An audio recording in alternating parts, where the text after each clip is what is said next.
High viewers. Worth Varma ఇదిగో మరలా prove చేసుకున్నాడు. పిఠాపురంలో పవన్ కళ్యాణ్ ఓడిపోతాడని ఎవడంటాడో రండిరా, నా ఆస్తి మొత్తం నేను కాస్తానికి రెడీగా ఉన్నా, ఎవడొస్తాడు రండి పందెం కాయటానికి. పవన్ కళ్యాణ్ అద్భుతమైన మెజారిటీతో గెలుస్తాడు. పవన్ కళ్యాణ్ ఓడిపోతాడు ఎవడన్నా అంటాడేమో రండి, పవన్ కళ్యాణ్ ఓడిపోతే నా యావత్ ఆస్తి మొత్తం నేను మీకు ఇస్తా. పవన్ కళ్యాణ్ అద్భుతమైన మెజారిటీతో గెలవబోతూ ఉన్నాడు.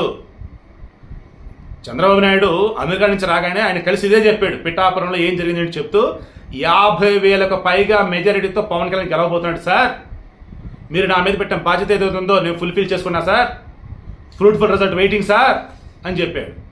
ఇప్పటికే పిఠాపురంలో ఉన్నటువంటి వాళ్ళు కూడా ఎమ్మెల్యే తాలూకు అని చెప్పేసి నేమ్ బోర్డులు పెట్టించుకుంటా ఉన్నారు.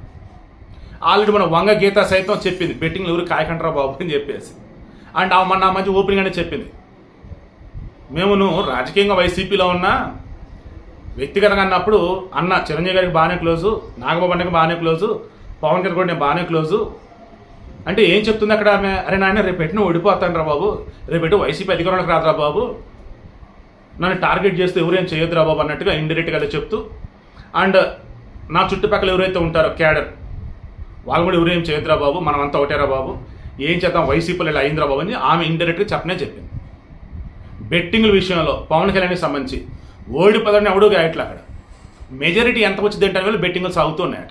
బెట్టింగ్లు తప్పే, ఓకే నేను మరలా చెప్తున్నా. బట్ ఇక్కడ నేను చెప్తుంది ఏంటంటే, ఏ వర్మ అయితే పవన్ కళ్యాణ్ ఓడిస్తాడని వైసీపీలు కలలుగన్నారో, ఏ వర్మ అయితే పవన్ కళ్యాణ్ని మోసం చేస్తాడని అనుకున్నారో, ఆ వర్మ ఈరోజు దగ్గరుని మరీ తానేంటో నిరూపించుకున్నాడు. వర్మ అని చెప్పేసి అంతా కూడా ఆయన పొగుడుతూ ఉన్నారు.